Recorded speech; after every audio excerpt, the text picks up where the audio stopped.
Hello everyone, welcome to the Zorawar classes. आप सभी का बहुत बहुत स्वागत है जोरावर क्लासेस में। और आज हम जो अपने 10 क्वेश्चंस करेंगे, आज का टॉपिक जो है वो लर्निंग और टीचिंग रहेगा। तो देखिए, टीचिंग मीन्स कि हम किस तरह से पढ़ा रहे हैं, किस तरह से पढ़ाना है, वो वाली चीज़ें टीचिंग के अंदर आएगी। और लर्निंग के अंदर आपके बहुत सारे टॉपिक्स आ सकते हैं, बिहेवियरिस्ट से रिलेटेड, रिवॉर्ड एंड पनिशमेंट से लेकर, ट्रायल एंड एरर से लेकर, जो सब कुछ लर्निंग का पार्ट है। तो लर्निंग और टीचिंग ये टॉपिक रहेगा आज की वीडियो का, और कल की वीडियो का मतलब नेक्स्ट वीडियो का भी यही टॉपिक रहेगा, ठीक है।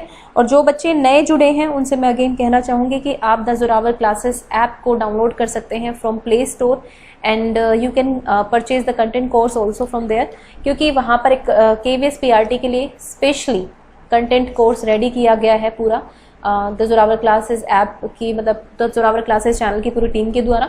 तो आप इस कंटेंट कोर्स को देख सकते हैं, परचेज कर सकते हैं, और आपको डिस्क्रिप्शन में लिंक भी दिया गया है, वहाँ से आप डायरेक्टली इसको डाउनलोड कर सकते हैं।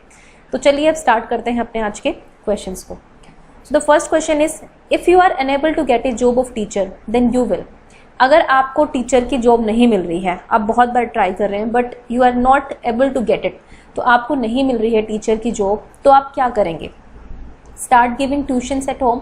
आप कोशिश करेंगे कि आप घर पे ट्यूशन देना स्टार्ट कर देंगे। Remain at home till you get a job. आप घर पर ही रहेंगे जब तक आपकी जॉब नहीं लगती है। Take another job. आप दूसरी जॉब पकड़ लेंगे। कंटिन्यू अप्लाइंग फॉर टीचिंग, है ना।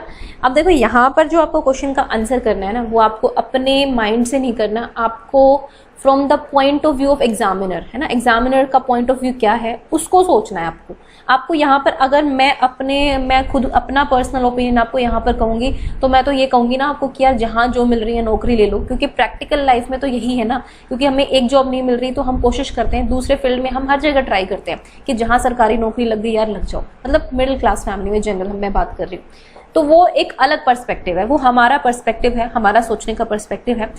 बट बिकॉज आप टीचिंग जॉब के लिए अप्लाई कर रहे हैं, आप वहां पर ये चीज़ नहीं बोल सकते कि नहीं मुझे टीचिंग की जॉब नहीं मिलेगी तो मैं तो कोई भी जॉब कर लूँगा या कर लूँगी, ऐसा नहीं होता है। तो आपको यहाँ पर एग्जामिनर के पॉइंट ऑफ व्यू से सोचना है। तो पहला है आप ट्यूशन देंगे होम में। भाई ये तो भूल कर भी मत लगा देना, क्योंकि ट्यूशन को तो टीचिंग में बड़ा ही वो किया जाता है कि आप बिल्कुल ऐसे बैच बनाकर पढ़ा नहीं सकते हैं, ठीक है। तो ट्यूशन देना is not good according to examiners point of view. वो तो यही कहेंगे कि आप तैयारी करते रहो, आप तैयारी करते रहो, तो ये नहीं होगा। Remain at home till you get it job. आप घर पर ही रहेंगे जब तक आपको जॉब नहीं मिलती है, तो ऐसा भी नहीं करना है। Take some other job. आपको जॉब ले लेनी है, आप मतलब दूसरी जॉब पकड़ लेनी है, या फिर आप अप्लाई करते रहेंगे टीचिंग के लिए। अगर आप डेस्परेटली एक टीचर बनना चाहते हैं तो you will continue applying for teaching. आप कंटिन्यूसली अप्लाई करते ही रहेंगे टीचिंग के लिए from the point of view of examiner, ठीक है, क्योंकि आपका डेडिकेशन टीचिंग को लेकर बहुत ज़्यादा है। लेकिन ये तो हम सबको पता है कि एक पर्टिकुलर एज तक या एक पर्टिकुलर टाइम तक ही हम किसी चीज़ के पीछे भाग सकते हैं, उसके बाद हमें अपना रास्ता बदलना पड़ जाता है अगर हमें लग रहा है कि वहाँ से कुछ नहीं आ रहा है तो ना, वो आप वहाँ पर, लेकिन यहाँ पर पेपर में आपको ये चीज़ें नहीं लेकर आनी, तो आप जॉब टीचिंग जॉब के लिए अप्लाई करते रहेंगे, ये इसका आंसर होगा। नेक्स्ट है, it child was stricked by the thorn of red rose and got hurt, है ना। एक बच्चा था, वो मतलब रोज लाल गुलाब को पकड़ने की कोशिश कर रहा होगा, जो भी होगा उसके हाथ में कांटा चुभ जाता है। लेटर ऑन ही और she started expressing fear towards a red dress and now anything red in colour. अब भाई पहला केस ऐसा हो गया कि कांटा चुभ गया, और उसके बाद उसको मतलब ये हो गया कि उसने लाल गुलाब को देखा था तो उसको लगा कि हर लाल चीज़ जो है वो आपको तकलीफ देगी, तो अब उसको लाल चीज़ के प्रति ना हेट्रेड डेवलप हो गई है ना, फियर हो गया है। हेट्रेड और फियर दोनों ही होगा मेरे ख्याल से। तो this is an example of, तो ये किस चीज़ का एग्जाम्पल है बताना है। अब देखो, जनरलाइजेशन होता क्या है, बिहेवियरिस्ट पर्सपेक्टिव से हम बात करेंगे। जनरलाइजेशन वैसे भी सिंपल भाषा में अगर आप कहेंगे तो आपको एक चीज़ से कुछ एक्सपीरियंस हो गया, ठीक है। अब आपने वैसे ही सिमिलर कोई दूसरी चीज़ देखी, कोई भी एक्सपीरियंस हुआ, तो आपने जो यहाँ फील किया था वही आप यहाँ फील करेंगे, बिना कुछ एक्चुअल में फीलिंग के, है ना। कुछ हुआ नहीं है लेकिन चीज़ को देखते ही आपने सोच लिया अरे पहले तो ऐसा हुआ था अब तो ऐसे ही होगा, है ना। जैसे कि आप कहेंगे कि नहीं मैं पहली बार पेपर देने गया था ऑटो में और अकेला गया था, लेकिन मेरा पेपर क्लियर नहीं हुआ था। फिर दूसरी बार मैं पापा के साथ देने गया, गाड़ी में गया तो पेपर क्लियर हो गया, है ना, दूसरे वाला। अब मुझे और आगे बढ़ना है, तीसरा पेपर देना है, तो मैं तो गाड़ी में पापा के साथ ही जाऊंगा क्योंकि पापा मेरे लिए बहुत लकी चार्म है। वो एक होता है ना, तो आप जनरलाइज कर रहे हैं। आप यहाँ पर आपने तीसरी सिचुएशन पर जनरलाइज कर दिया है बिल्कुल ये दूसरी सिचुएशन को। और आप जब भी एग्जाम देने जाएंगे, चलिए प्रोफेशनल ग्रोथ के लिए, जब आगे बढ़ने के लिए और ऊंची पोस्ट के लिए जाते हैं, तो आप हर बार ये कहेंगे कि नहीं ये वाली लकी चार्म थी तो मैं तो यहीं से ये करूँगा, है ना। वो वाली चीज़ें हैं। या फिर मैं हमेशा लूडो की डाइस लेकर जाता हूँ, हमेशा जो मुझे नहीं आता है मैं उसको उछाल कर जो ऑप्शन आता है वही लगा देता हूँ, मेरे तो तुक्के लग जाते हैं। तो ये जो चीज़ें हैं आप फैक्टर्स जो हैं ये जनरलाइज कर रहे हैं आप। अब यहाँ पर हुआ क्या बच्चे के साथ कि बच्चे को रेड रोज उसको बहुत पसंद होगा तभी तो उसके पास गया, उसको तोड़ने की कोशिश की होगी लेकिन कांटा चुभ गया। अब उसको लगा कि नहीं ये लाल चीज़ें तो खराब होती हैं, तो उसने जो भी लाल चीज़ वो देखेगा ना वो जनरलाइज कर लेगा। तो ये क्या है, अब देखिए जो रेड रोज है उसके लिए क्या है, बच्चे के लिए रेड रोज एक स्टिमुलस था। स्टिमुलस मतलब एक ऐसा उद्दीपक क्या होते हैं जो एनवायरनमेंट में प्रेजेंट होते हैं, जो आप पर इफेक्ट डालते हैं, कुछ ना कुछ उनका इफेक्ट होता है आपके ऊपर जब आप उनके संपर्क में आते हैं। तो क्योंकि रेड रोज था इसके प्रति उसके अंदर फियर आया है, तो अभी जो नई रेड ड्रेस हो गई या कुछ भी रेड होगा वो सब स्टिमुलस है ना उसके लिए। तो उसका एक स्टिमुलस ये यहाँ पर बच्चे ने क्या किया है, यहाँ पर स्टिमुलस को जनरलाइज कर लिया है। ठीक है, कि स्टिमुलस जो है उसको जब भी वो देखेगा उसको एकदम से एक रिस्पॉन्स उसका निकल कर आएगा यहाँ पर। ठीक है, स्टिमुलस जनरलाइजेशन जो है इसका आंसर होगा। ओके चलिए अब नेक्स्ट पर चलते हैं। To maintain interest among students in class a teacher should, मतलब बच्चों के अंदर जो है इंटरेस्ट जगाए रखने के लिए एक टीचर को क्या करना चाहिए, उसको ब्लैक बोर्ड यूज़ करना चाहिए, उसको डिस्कस करना चाहिए, उसको क्वेश्चंस पूछने चाहिए या उसको स्टोरी सुनानी चाहिए। तो देखो अब आपको अपनी क्लास को जो है बहुत इंटरेस्टिंग बनाना है तो आप क्या करेंगे। देखो यहाँ पर क्या है कि आप ब्लैक बोर्ड यूज़ करेंगे, तो ब्लैक बोर्ड यूज़ करने से तो बिल्कुल भी इंटरेस्ट नहीं बढ़ेगा। Discuss, ask question, tell stories, इनमें कुछ दम लग रहा है। लेकिन अब मान लो मेरे पास कोई भी एक टॉपिक है, मैं मान लेती हूँ 5G नेटवर्क का ही टॉपिक मांग लेती हूँ कि 5G नेटवर्क के क्या एनवायरमेंटल लॉसेस हो सकते हैं हमें और क्यों हमें इसकी ज़रूरत है, हमें इसको करना चाहिए कि नहीं करना चाहिए, इस टॉपिक को डिस्कस करना है आपको, है ना। लेकिन आपको इतना पता है कि you are going to be a primary teacher, और प्राइमरी टीचर यानी कि छोटे बच्चों की क्लास में हम डिस्कशन से ज़्यादा जो है हम इन दोनों चीज़ों पर ध्यान देंगे, या तो हम स्टोरी सुनाएंगे या हम उनसे छोटे छोटे क्वेश्चंस पूछेंगे और वो हमसे पूछेंगे, तब काम चलेगा, है ना। डिस्कशन को हम ज़्यादा इन्वॉल्व नहीं कर सकते। अब आस्क क्वेश्चन और टेल स्टोरीज में क्या अंतर है। अब देखो हर क्लास में आप स्टोरी नहीं सुना सकते हो। आप मैथ्स का क्वेश्चन कर रहे हो, आप साइंस करा रहे हो, मैथ्स करा रहे हो, सोशल साइंस करा रहे हो, आप हर जगह एक स्टोरी लेकर नहीं जा सकते हो बच्चों को इंटरेस्ट डेवलप करने के लिए। तो यहाँ पर जो आंसर होगा वो होगा option number C, ask questions. Suppose आप कुछ भी लेक्चर दे रहे हो या कोई भी आपने स्टोरी पढ़ाई है या कुछ भी करा है अभी, उसके बाद जो है आपको लग रहा है बच्चे का ध्यान भटक रहा है, ऑब्वियसली सबका नहीं भटकेगा, कुछ बच्चे होंगे, आप उनको खड़ा करके क्वेश्चन पूछ लो, बार बार क्वेश्चन पूछो। देखो बच्चा एक दो क्वेश्चन के बाद अपने आप ही अटेंटिव हो जाएगा क्लास में। और जब क्लास के सामने जब खड़े होकर बच्चे से कुछ पूछा जाता है ना, तो उसको थोड़ा सा ये भी होता है कि हाँ भाई मेरे पे मतलब मेरे से पूछ लिया गया है, अब मेरी बेइज्जती हो जाएगी क्लास में, ये वो नहीं जवाब दिया है जो भी है। तो उस तरीके से उसको थोड़ा सा ये रहता है कि हाँ भाई ठीक है मैं क्वेश्चन पे ध्यान दूंगा, मैडम ने अभी क्वेश्चन पूछा था अब की बार मैं ध्यान से सुनूंगा। आप खुद ये जनरल अप्लाई कर सकते हैं। तो यहाँ पर option number C will be the correct option. Next है when a teacher uses lessons in science and social science to teach language, such an approach can be termed as. जब एक teacher जो है लेसन्स यूज करती है science में और social science में लैंग्वेज पढ़ाने के लिए, मतलब कि वो साइंस और सोशल साइंस को ले रही है लेकिन पढ़ाना उसको लैंग्वेज है, तो इस अप्रोच को हम क्या बोलते हैं आपको ये बताना है। यहाँ पर है objective language teaching, pluralistic language teaching, discipline wise language teaching, language across the curriculum, है ना। तो इसमें बताइए फटाफट क्या आंसर होगा। देखिए objective language teaching, pluralistic language teaching ये कुछ नहीं है। यहाँ पर क्या हो रहा है कि यहाँ पर आप सब्जेक्ट्स के माध्यम से, है ना, जो भी डिफरेंट सब्जेक्ट्स है, लैंग्वेज अपने आप में कुछ वो नहीं है। लैंग्वेज जो है किसी ना किसी टॉपिक के साथ, किसी ना किसी उसके साथ ही आपको पढ़ानी पड़ेगी। जब आप लैंग्वेज क्लासरूम में भी कोई भी टॉपिक लेकर चलते हैं, ऐसे लिखवा रहे हैं, कुछ भी लिखवा रहे हैं, तो वो कहीं ना कहीं कंटेंट जो है आपको कहीं ना कहीं वो किसी ना किसी सब्जेक्ट बेस ही कंटेंट रहता है। वो चाहे वो सोशल साइंस का कंटेंट बेस रह सकता है। हाँ लैंग्वेज के अपना कंटेंट है कि आपको राइटिंग लिखनी आ रही है, आपको रीडिंग करनी आ रही है, आपको कॉम्प्रीहेंशन आ रहा है, वो सब लैंग्वेज का पार्ट है। लेकिन जो कंटेंट आपको लेना पड़ता है वो कहीं ना कहीं इन सब्जेक्ट से रिलेटेड होता है। इस चीज को हम बोलते हैं लैंग्वेज अक्रॉस द करिकुलम, कि करिकुलम में जितनी भी चीजें हैं, पाठ्यक्रम में जो है आप भाषा का किस तरह से यूज कर सकते हैं। तो इसको ऑप्शन नंबर डी यहाँ पर बिल्कुल करेक्ट ऑप्शन होगा। नेक्स्ट है which of the following is most suited to the development of scientific skills in students. अगर बच्चों के अंदर साइंटिफिक स्किल्स को डेवलप करना है आपको तो क्या करना पड़ेगा।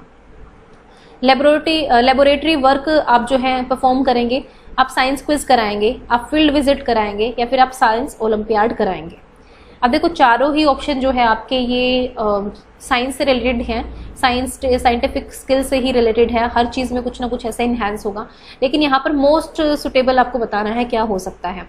तो देखिए जब हम साइंस की बात करते हैं तो science is mostly based on experimentation, है ना। यहाँ पर डिपेंडेंट इंडिपेंडेंट वेरिएबल्स की बात करते हैं, एक्सपेरिमेंटल रिसर्च ज़्यादा होती है साइंस में, चाहे आप केमिकल्स को लेकर लगा लो, चाहे कोई भी एक्सपेरिमेंट्स हम बहुत ज़्यादा करते हैं। तो साइंस में सबसे ज़्यादा इंपॉर्टेंट होता है लेबोरेटरी वर्क, और उसके बाद जो आपकी फाइंडिंग्स आती है ना, उन पर आपके जो थियरीज हैं वो सब बेस्ड होती है। प्रैक्टिकल वर्क करते हैं आप पहले, फिर आप थियरीज बनाते हैं। तो science is mostly about performing laboratory work. तो ऑप्शन नंबर ए यहाँ पर बिल्कुल करेक्ट होगा। नेक्स्ट है, the teacher said to Rekha that she is not allowed to participate in game period as she has not completed her homework, it is an example of. भाई teacher कहती है रेखा को कि आप क्लास में पार्टिसिपेट ही नहीं कर सकते गेम पीरियड में, you are not allowed to participate.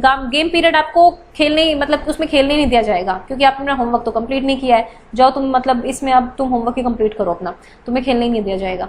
तो ये किस चीज़ का एग्जाम्पल है कि नेगेटिव रिइंफोर्समेंट है, पनिशमेंट है, पॉजिटिव रिइंफोर्समेंट है, या फिर टेंजिबल रिवॉर्ड है। तो बताइए इसका आंसर क्या होगा, आप बता सकते हैं इस क्वेश्चन का आंसर। देखिए आज पहले हम अगर बात करें रिइंफोर्समेंट की, तो आपको सबको पता होगा पॉजिटिव रिइंफोर्समेंट और नेगेटिव रिइंफोर्समेंट क्या होता है। But negative reinforcement is different from punishment, ये पनिशमेंट से अलग है।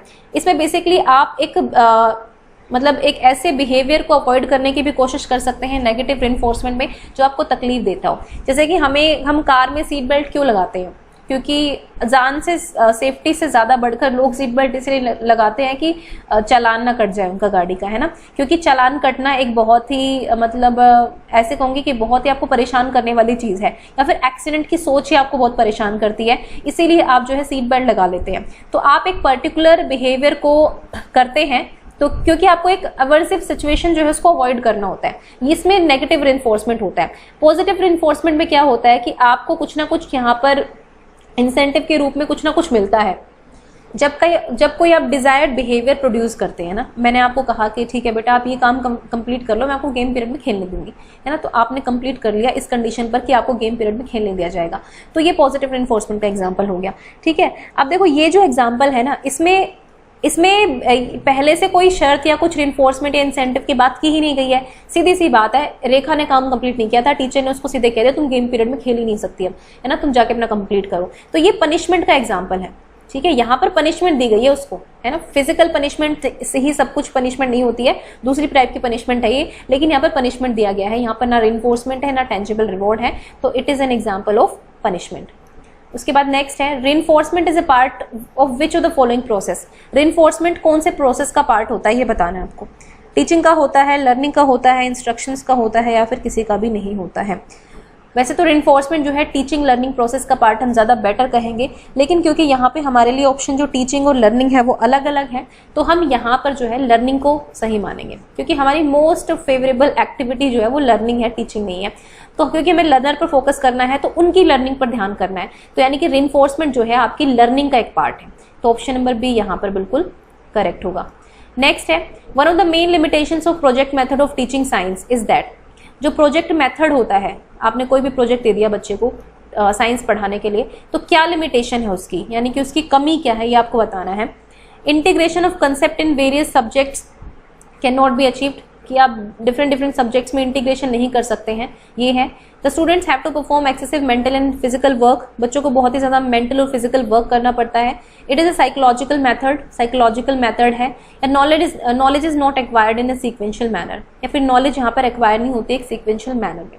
अब देखो हमें इसकी लिमिटेशन बताना है, कि यानी कि इसकी एक कमी कह सकते हो आप इसको, या फिर सीमा कह सकते हो कि इसके बाहर आपके लिए बड़े वो हो जाता है।